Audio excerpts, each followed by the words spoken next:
नमस्कार, आप देख रहे हैं बिहार तक और आपके साथ मैं हूं ऋचा शर्मा। पटना के चर्चित कारोबारी गोपाल खेमका हत्याकांड की गुत्थी अब लगभग सुलझ चुकी है। पुलिस जांच में जो नाम सामने आया वो चौंकाने वाला है। इस सनसनीखेज हत्याकांड का मास्टरमाइंड कोई पेशेवर अपराधी नहीं बल्कि खुद एक कारोबारी है। 70 साल का अशोक साव। लोहे के कारोबार से रियल एस्टेट में कदम रखने वाले अशोक साव की जिंदगी जितनी आम दिखती है, हकीकत उतनी ही खौफनाक निकली। आपको बताती हूँ कि आखिर कौन है अशोक साव। अशोक साव मूल रूप से बिहार शरीफ का रहने वाला है, लेकिन पिछले कुछ सालों से पटना में रह रहा था। उसने 2 साल पहले पटना के पॉश इलाके में उदयगिरी अपार्टमेंट में फ्लैट नंबर 601 किराए पर लिया था। ये फ्लैट पुराने बिजनेसमैन के झुनझुनवाला का है, जो फिलहाल मुंबई में रहते हैं।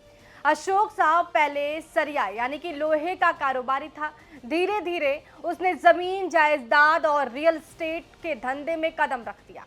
पटना और उसके आसपास की जमीनों में उसकी रुचि बढ़ने लगी और यहीं से विवादों की शुरुआत हो गई। अशोक साव की पत्नी का निधन हो चुका है। उसका बेटा पुणे में रहता है, जबकि बेटी और दामाद फतुहा में रहते हैं। वो खुद पटना के फ्लैट में अकेले रह रहा था। पुलिस की शुरुआती जांच में ये बात सामने आई कि अशोक साव और गोपाल खेमका के बीच एक जमीन को लेकर विवाद था। इसी को लेकर दोनों के बीच लंबे समय से तनातनी चल रही थी।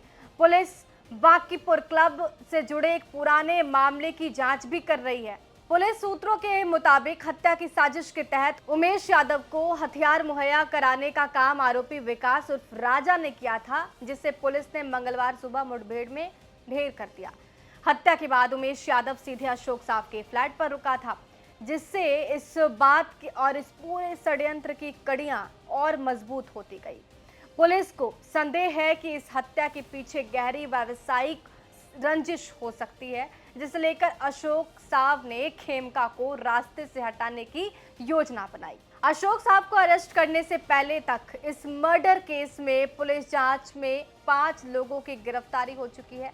फिलहाल पुलिस की टीम मामले से जुड़े अन्य पहलुओं की भी जांच कर रही है और जल्द इस पूरे षड्यंत्र का आधिकारिक खुलासा भी प्रेस कॉन्फ्रेंस के माध्यम से कर दिया जाएगा। आपको बता दें कि बिहार के बड़े बिजनेसमैन गोपाल खेमका की शुक्रवार सुबह उनके आवास के बाहर गोली मारकर हत्या कर दी गई थी, जिसके बाद से विपक्ष ने बिहार सरकार पर जमकर निशाना साधा था।